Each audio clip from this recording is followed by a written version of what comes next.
But here lies the cruelest part. The real problem is not the external gaze. It is the internalized gaze, the one living inside, always ready to trigger the alarm of shame. Michel Foucault, in his work on power and control, described how surveillance becomes most effective when it is no longer imposed from the outside, but internalized by the individual. Once that happens, power doesn't need to be enforced. It enforces itself. Shame works in the exact same way. It is the inner mechanism that ensures conformity without external chains. And the result? A life governed by fear. Fear of failing, fear of being exposed, fear of never being enough. Shame strips away courage, creativity, authenticity. It reduces us to a smaller version of ourselves, acceptable, palatable, domesticated. But here's the important question. If shame works in such a silent and invisible way, how can we recognize it? How do we know when this internal judge is in control? That's what we'll uncover in the next section. How to spot the triggers of shame, how to recognize the voices that sabotage us, and how to identify the patterns that keep this hidden surveillance alive, so we can finally begin to dismantle it. If this resonated with you, if you felt this invisible prison in your own life, don't forget to like this video and subscribe to the channel, because breaking shame begins with awareness, and awareness spreads when we share it. Shame rarely arrives with a loud voice. It disguises itself. It speaks in soft tones, internal phrases that sound reasonable, almost rational. It hides in automatic gestures, in ways of being that feel natural. That's why identifying shame is so difficult. It requires careful, deliberate self-awareness. And it is one of the hardest, but most crucial steps in the journey of liberation. To begin, it's essential to understand this. Shame lives in language. Listen closely to the words you repeat to yourself in moments of struggle. I am a failure. No one will accept me like this. I am not good enough. I always ruin everything. These are not just complaints about circumstances. They are ontological declarations. They are not about what you did. They are about who you believe you are. This is the essence of shame. It does not attack behavior, it attacks being. Another way shame reveals itself is through avoidance. You shy away from situations where you might be truly seen. Public speaking, creative expression, asserting desires, setting boundaries. Not because you lack ability, but because of a paralyzing fear that, by showing yourself, you will be exposed as unworthy.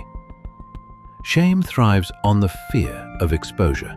It also shows up in self-sabotaging behaviors, chronic procrastination, addictions, compulsions, perfectionism, isolation. These patterns are not laziness or weakness. They are unconscious strategies to avoid the unbearable pain of judgment and rejection. Often, the person doesn't even realize they are sabotaging themselves. They only feel a heaviness, a fatigue, or an inner voice insisting, it's not worth trying. And shame doesn't stop there. It projects outward. People consumed by internal shame often become overly critical, demanding, or judgmental of others. By condemning the outside, they temporarily escape the crushing weight of their own self-condemnation. People often project their shame onto others as a way to numb their own pain. It's as if, unconsciously, they are saying, if I cannot accept myself, then no one else deserves to be accepted as they are. Recognizing these signs is not easy. It is painful. It demands courage, patience, and brutal honesty with oneself. But here's the beauty. Once you begin to recognize the voice of shame, you also begin to separate yourself from it. you realize that this internal judge is not your truth. It is only an echo of the past. And from there, a new question emerges. Now that I see it, what do I do with it? How do I quiet this voice that sabotages my freedom? The answer is not in perfection, nor in willpower, nor in chasing external validation. The answer is in self-compassion, but not the shallow, watered-down version that dismisses suffering.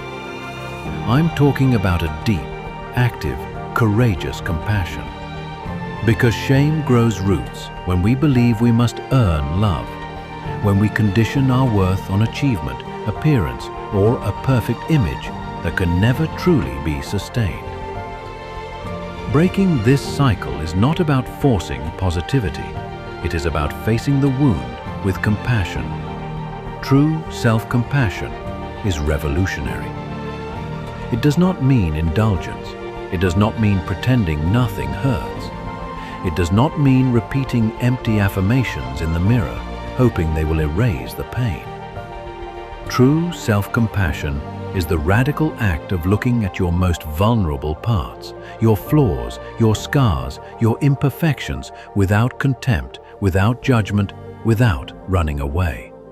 It is the courage to stay present with your pain, to create an inner space where you can exist fully, exactly as you are. If this resonates, if you feel the weight of shame loosening even a little, please like this video and subscribe to the channel. Together, we are building a space where authenticity is stronger than shame. Kristin Neff, one of the world's leading voices on self-compassion, reminds us that compassion is not weakness. It is strength. It is one of the most powerful forms of emotional self-regulation we have. When you practice self-compassion, something profound happens.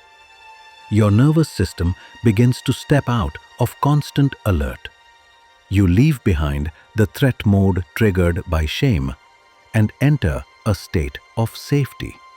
And it is in safety, not fear, that true growth becomes possible. But to arrive here, there is a crucial step, confronting the voice of shame itself. The voice that, for years, you may have mistaken for truth. You begin to ask, who taught me to see myself this way? Where did the belief that I am inadequate come from? Why do I believe my worth depends on approval? These are not empty rhetorical questions. They are dismantling tools, because when answered with honesty, they reveal something liberating. The shame you carry was not born within you.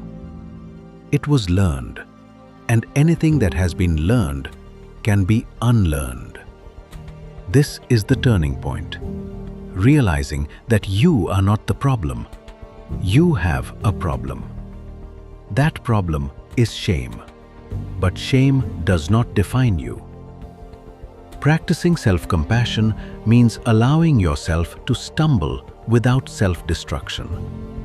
It means recognizing that failure is not proof of unworthiness. It is simply part of being human. There is no authentic path without falling along the way. It is treating yourself as you would a wounded child, with firmness, yes, but also with tenderness. With responsibility, yes, but also with love. And when this happens, the cycle of shame begins to break. Slowly, shame loses its grip. It doesn't vanish overnight, but it no longer has a monopoly over your identity. And that moment, the day shame no longer decides who you are, that is the beginning of true freedom. But the journey does not end here. Because, as we've seen, shame survives in the dark. To truly weaken it, it must be exposed. Shame is a parasite of the psyche. It thrives in silence, secrecy, and shadows. It feeds on what is unsaid, on what is hidden, on the parts of yourself you try to erase. But the moment you find the courage to look at it, to name it, to tell your story, even if only to yourself, something extraordinary happens. Shame begins to lose its grip. Not because it disappears completely. It will still try to whisper its old lies in moments of vulnerability. But now you recognize the voice. You know it is not you. You know that pain does not define your worth. You know that prison is not eternal. When shame is illuminated by awareness, it dissolves because it was never truth. It was only a construct, a lie repeated so many times that it felt real. The key to an authentic and courageous life is not perfection. It is the radical permission to be human, to stumble, to feel, to change your mind, to fail, and to still love yourself through it all.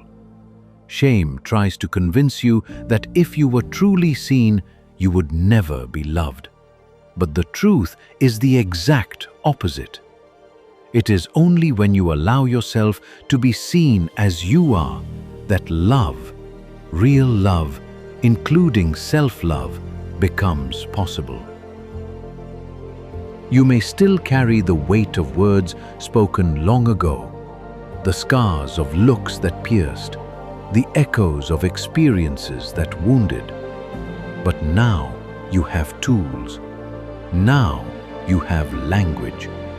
Now you know where to look. And when you see clearly, you are no longer bound. You begin to live not as a shadow of yourself, but as your whole self, with authenticity, with courage, and with truth. You are no longer trapped. You are no longer hiding. You are no longer apologizing for simply existing. You are not your trauma, not your failures, and not the distorted reflection someone once placed on you. You are whole. You are worthy. You are enough. Every step you take toward your truth shatters the chains of shame that once held you down. If this message touched you, drop a comment below. I choose to live with truth. Your voice may give courage to someone who still feels voiceless. And if you know someone who needs to hear this, share it. Spread this light. Don't forget to like, subscribe, and keep watching. The next video is waiting to guide you even deeper into your journey. You've already begun. Don't stop now. Shame will not define you again. Never again.